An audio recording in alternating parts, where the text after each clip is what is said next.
This is a cyclocross race here it looks like somewhere in Belgium, Holland, Netherlands, somewhere in Europe. It's cold, wintry, and it looks like it's done just this week. December in Northern Europe, cold. Let's have a look at some of the tech in this race. We're going to look at some of the mental focus, etc. You can sort of see the riders here.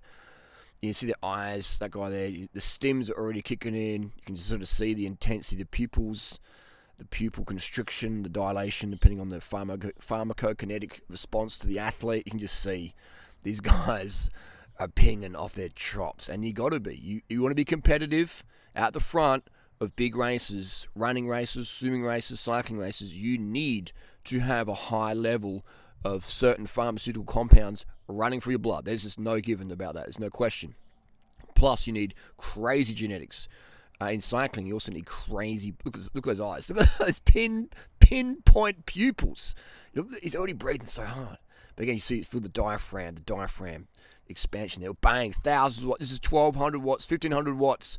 Max sprint off the line. Wet road, so you need a good warm-up. Coming to that first line, whoever touches the brakes loses. No touchy. All right, don't touch. Hashtag me too, don't touch. Foot out. Just, you know what I mean? No brakes there at all for the front pack. The rear ones start to use a bit of brakes there. There's not many feet coming out. The feet are in on the back because the front guys cannot touch the brakes. You do not touch those brakes in that first corner. You lean the foot out and you tilt it up. And if you slide out, you dab your foot. Coming in, second corner. And look at it, foot out. No brakes, no touchy. Now the brakes, here we go. Now the brakes start to be touched at the back here, and you lose in position. You touch your brakes, you lose position, but you don't really have a choice when you're at the back here because of the accordion rubber band effect. And I can feel the heart rate from the riders. And I'm here in Australia, here down under, mate, fair dinkum, and we're watching a cycle this summer. I'm sweating here in this altitude tent. This is epic. Cyclocross is my favourite discipline of racing. It's just super safe, it's super messy and muddy, and it's super cardio. I really enjoy cyclocross racing. When you crash, it's fun. It's not too bad generally, but it's really my lack of cyclocross is my technical ability. Cardio wise, I'm up there, but technical ability is it's good fun. Cyclocross. If you want to get into bike racing, start with cyclocross for sure. So now this is where disc brakes are coming into it, but again, you don't really use your brakes much in a cyclocross race. So if you do use them, you lose position. So it's all about keeping that forward momentum, picking the line so you don't get held up behind other riders. And look at the gaps already starting to form here. You need absolute finesse in the mud, absolute technical skill here because we're talking centimeters, positioning. There's no real drafting here. There's not much wind going on. You can see the grass is just flat.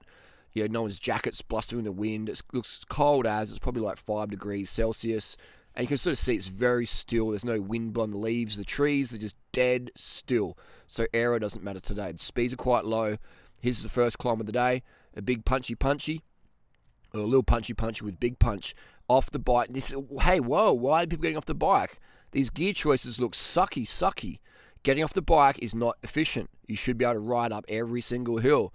Look at those small cassettes. Why are people running small cassettes? You should be riding up here. I mean, obviously at the back you might get caught out, have to get off and run. But damn, look at these small cassettes. What is this? A running race or a cyclocross race? What are people doing? Durian riders, it's the professionals. I'm sure they know. I'm sure they don't know because you just saw people running up a hill that I could ride up this easy. I could ride up this hill easy. Look at this. People, look at the grinding. Look at that one now, grind. What's this? This is 2021. Look at the grinding there.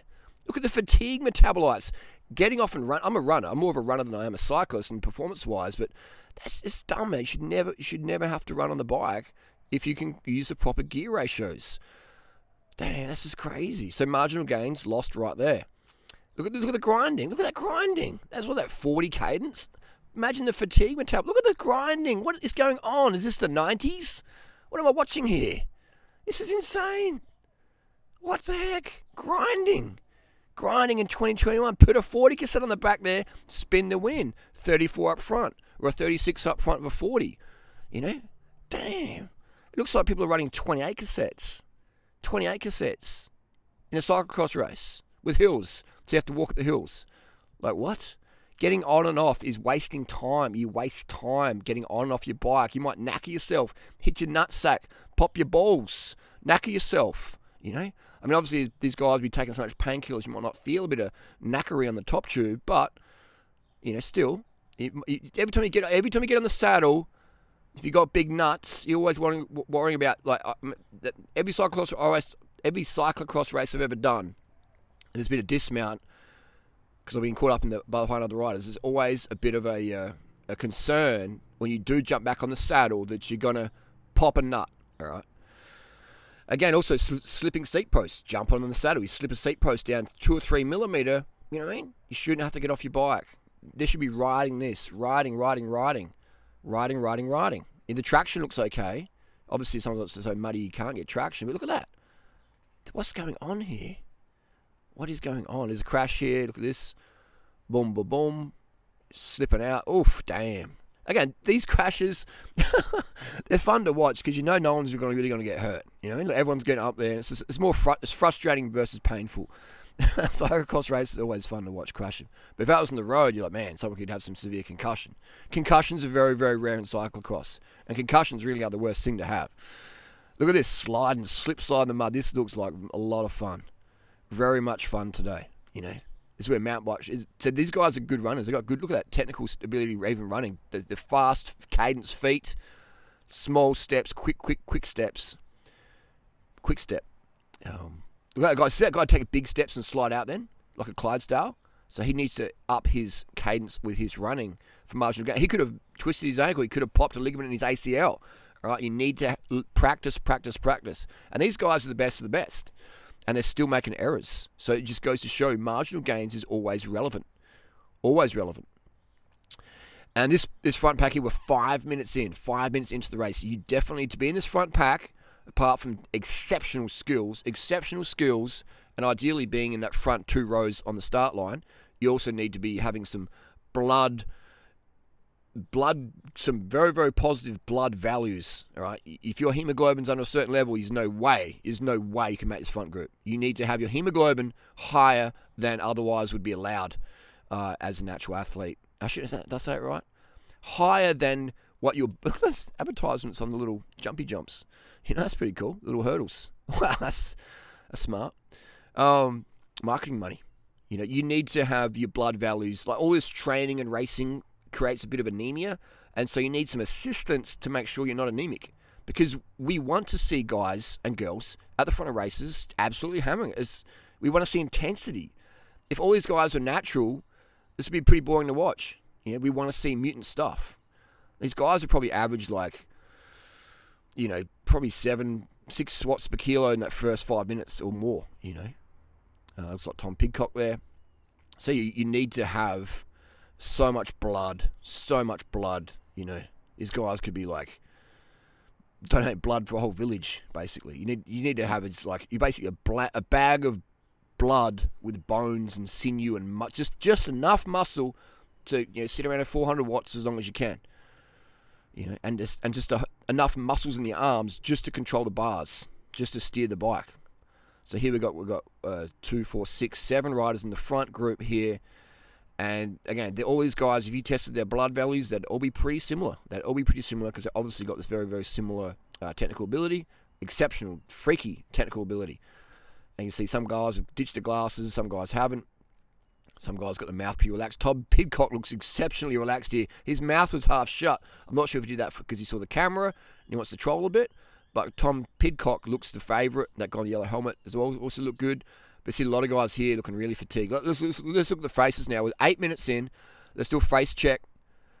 All right, so the guy in the front, open mouth. You want to have the open mouth is good. That's ideal. But you can sort of see that he's on the limit. But PidCock looks very comfy in there. Sitting. This guy, how's this guy got such a clean face? What happened there? How's that guy got such a clean face?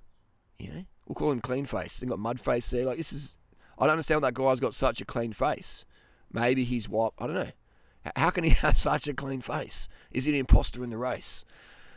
That's quite interesting. Look at some guys' faces are extra muddy. I guess they just got caught behind a rider and got a big dose of that Belgium cow shit mud. I used to live in Belgium back in 2003, do racing and stuff over there. It was awesome fun. But yeah, cyclocross, it's very good. But this is where integrated headsets like the latest Cervelo R5CX is a really dumb idea. This is the sort of commentary you won't get anywhere else. Hope you value it. The integrated headsets, now this bike will have to be pulled apart after this race, cleaned out and re-greased, cleaned. And just, you get to do that with the new Cervelo R5CX, correct me if I'm wrong, you have to pull the brakes apart. You have to re-bleed the brakes and clean it out. Now, if your job is a professional mechanic, it's just extra work for you. If you're a privateer, it's extra cost for you, because you're probably not working on your bike, and if you are, it's just extra time you could be spent recovering and training, etc. Sleeping, eating, catching up on socials, working. So you can see Tom PidCock he's like a little jockey, isn't he?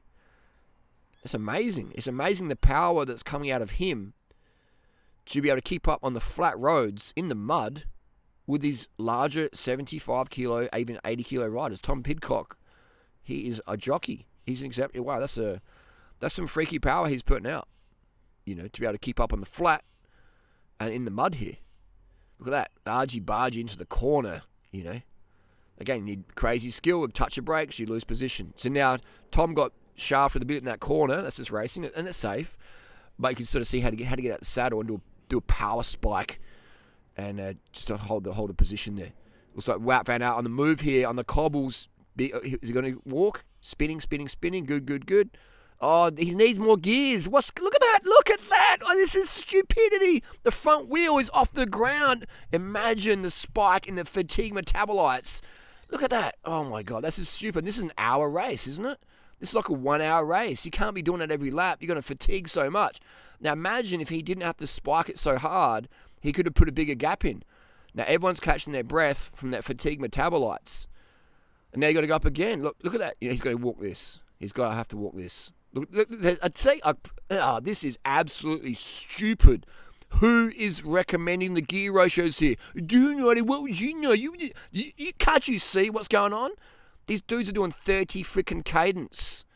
Can you imagine Chris Froome doing 30 cadence in the Tour de France? Or the Tour de France, it's a cyclocross race. Getting off your bike is stupid when you can ride. Absolutely dumb. Absolutely dumb. Look at the small cassettes they're running. You know what I mean? Look at that. Look at it. Just, oh my God. I can't believe it, man. I can't believe we live in such reality right now. Look at this. Now almost everyone's, they rode this last time. A lot of them rode it. And now look at that. So the people, now look at the gap. Look at the gap now that it's opened up because these two riders could stay on their bikes. Now imagine if they had bigger cassettes. All right, look at this. Look at the gap. Look at the gap just from being able to ride longer than your compatriots who are running with their bicycle. Damn, man, this is stupid. This is, look at that. And you should be able to ride through this. Riding. They're in the easiest gear. You can sort of see the chain line there. Easiest gear. So this is absolutely like Don't any of these riders have brains to be able to think for themselves? Hey, I want gear ratios where I can hold 90 cadence, at least 80, the entire race. All right, mechanic, Mr. Mechanic, Mrs. Mechanic, please put gear ratios on so I can hold at least 80 cadence up any climb at race pace. Oh, now look at the gaps. Look, that race just exploded, didn't it? It just exploded. Wow. It just exploded when people had to walk versus run. What's that thing there? Is it like some sort of statue? Some sort of ornament? Looks like, that's pretty cool. It's like a King Kong on its back.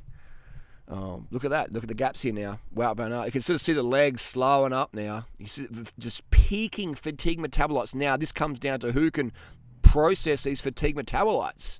The more red blood cells you have, the bigger advantage you have at processing fatigue metabolites. The less protein you have in your body, the less fat you have in your blood, aka amino acids, fatty acids. Big slip and slide there. Big slip and slide. Look at that. He is lathered in mud, lathered in that. Cyclocross is fun, man. He didn't get hurt, and that was incredible entertainment to watch. Unfortunately, he did lose position, but hey, that's that was good fun to watch, mate. You want to get into bike racing, get into cyclocross. A lot of fun. Watching this makes me want to get back into bike racing. Cyclocross official, but my goal here is to get up to 90 kg, so this would be counterintuitive to get out there and train for that. But it's good fun. It is good fun. But you can just see here the, wow, bike swap here. Bike swap nice and clean. Hopefully I gave him some, slipsy daisies. Look at the small cassettes they're running. There's a marginal gains there. They had it in the right gear. They had it in the big ring. I'm not sure if it was running 2x, but they had it in the big ring. And so he had the cadence straight away. That was good. So that's marginal gains. But why aren't they doing this for the climbing bit sectors? At proper gear ratios. Wow, look at this. So you can sort of see that everyone's using mountain bike shoes and pedals, obviously. And that's what I recommend triathletes do, so you can run in and out of transition. I've been using mountain bike shoes and pedals for almost 10 years on my road bike, and I just find them much more effective and efficient, Tom PidCock there in the white, with the Red Bull helmet, easy to spot. Looks like maybe that's the British Championship jersey he's wearing there. It looks pretty cold to be able to wear long sleeve. Look at this, here we go. Boom! Just drops it down, baby. Look at that momentum. Look at that. People were loving that. Like, I got to see that up hand. Look at that, man. Just, wow. It's like mud wrestling, jelly wrestling. PidCock. The skill here of these riders. Exceptional skill here. And you can sort of see, look at this. Remember at the start how everyone was just banked up and backed up and how close it was and how much it's spreading around now. I mean, obviously there's only a few seconds in between these riders, so it goes to show you the ability is very, very high here in Europe in cyclocross. Wout Van Aert, now he's just got a time trial away, keep it going, and this you can sort of see. You can see the fatigue in the legs, can't you? And most of that fatigue is due to improper gearing. Wow, so this is how to hack the race. This is how to cheat. If we call it cheating, it would be cheating. If you're running a bigger cassette than everyone else, you are cheating because you have an advantage. The other people aren't using bigger cassettes, so you are now cheating. You're cheating. No one else uses big cassette. No one else uses their brain. So you are cheating because you're the only one who's doing it. So, just taking the piss there. But it's true, isn't it? You'll be the only person with a properly geared CX bike. Isn't it amazing? All these guys put all this effort into training and racing, nutrition and drugs, etc., psychology, all the sacrifice they make, making themselves emaciated, super lean, super light, super fast, all that effort, and they turn up to a race with improper gear ratios, and just give away placings. I'm going to run now. I'm going to spike my fatigue metabolites, and I'm just going to fade off the back here. You go for it. Absolutely. Can we see the logic in that? Now, I know I do offend people with logic, but my goal here is to help people. And look, you can see Wout Van Aert, his legs look tired, but less tired than the others. Or do not. You're meant to be tired in the race. You are. You're going to have a certain level of fatigue metabolites. We're not questioning that. The question is, why have extra fatigue metabolites in your legs? At the 17-minute mark, you could be out the front or where you are now with less fatigue metabolites, which means you can hold higher watts for longer, or you can hold the same watts for longer with less of a dip at the end. So yeah, fatigue metabolites is the name of the game, and obviously you got to have a lot of sugar. I should say a lot of sugar, enough sugar, enough sugar to get the job done. Because a lot is subjective, enough is objective. We need enough sugar, enough hydration, enough red blood cells to be able to maintain this level of power and focus the entire duration of the race. Look at how still it looks. No breeze to be seen. No wind in the air. Very calm, very still day. Fantastic. It would sound really cool, wouldn't it? The sound would be awesome. Just the mud in the tires again. Having to walk. And also, just the spike in adrenaline a little bit, which could be good in a way, where he's running a 2x chain ring, Why not just put a smaller chain on the front? Or big on the back, But getting off the bike as well in the mud, there's always that chance of slipping over. All right? So that can create a bit of stress as well, which in an hour race can chew you up. If it's the last minute of the race, give you a spike, but you have excess spikes of adrenaline in an hour race, it can really fatigue you up. Again, you're going to have to walk it. And also knowing in the future you're going to have to walk up the hill is just a bit of like, oh. So, yeah, man, this is crazy. You can ride this, man. This is grass. You can ride that. Ride, guys. Oh, that's right. You can't because the mechanics put wrong gears on your bike because you didn't speak up. Say something. See something. If you see a dodgy cassette on your bike, speak up and say something. If you see a 23, speak up and say, I want a 34 or 40 on their back. Damn. So look at that spread that this is marginal gains. Can you imagine if I was coaching these guys? Imagine the level of performance would go up. I'd be sniffing out the marginal gains. Look at this. You got Tom PidCock from the marginal gains team grinding up a hill. You can sort of see he's riding specialized bars. That's interesting. He's riding specialized Aerofly bar, whatever it's called, the Chinese carbon bar, and he's running a. I think he's running a non-stock Cervelo style stem. He's just running a stock stem. Found it maybe easy to work with. But again, there's cables go through the steerer, through the bearings. So to clean that bike, you have to deassemble the whole front brake, rear brake, and just get the mud out of the bearings. Anyways, I think that concludes. We will just let's fast forward. Let's listen to the brakes. We didn't cover the brakes. Let's listen to hear some squealing.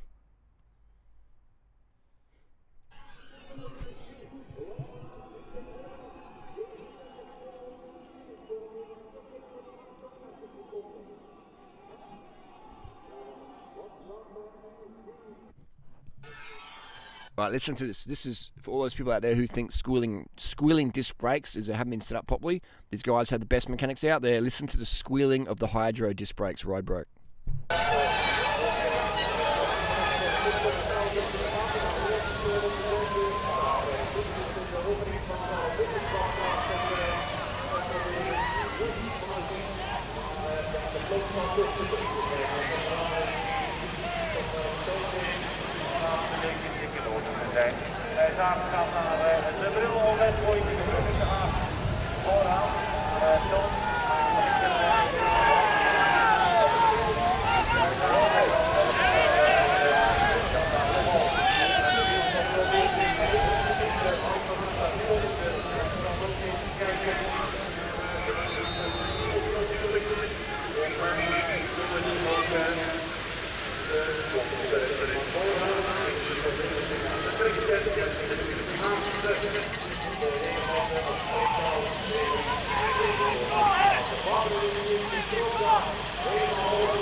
The squealing will come up in a minute. You've probably heard it before, but again, look at this walking. This is back at the start of the race here.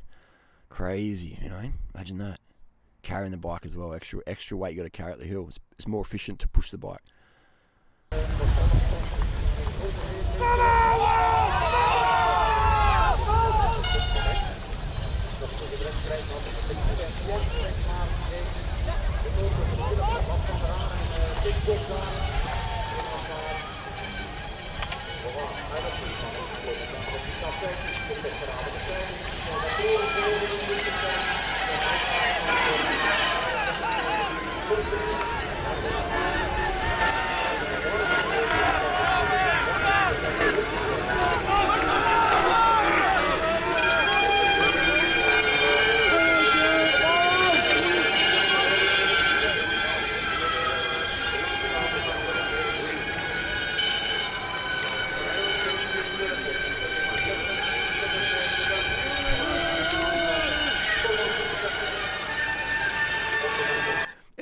Sounds like a freaking symphony, doesn't it? So that just debunks all those noobs out there. Oh, if your brakes make noise, it hasn't been set up properly.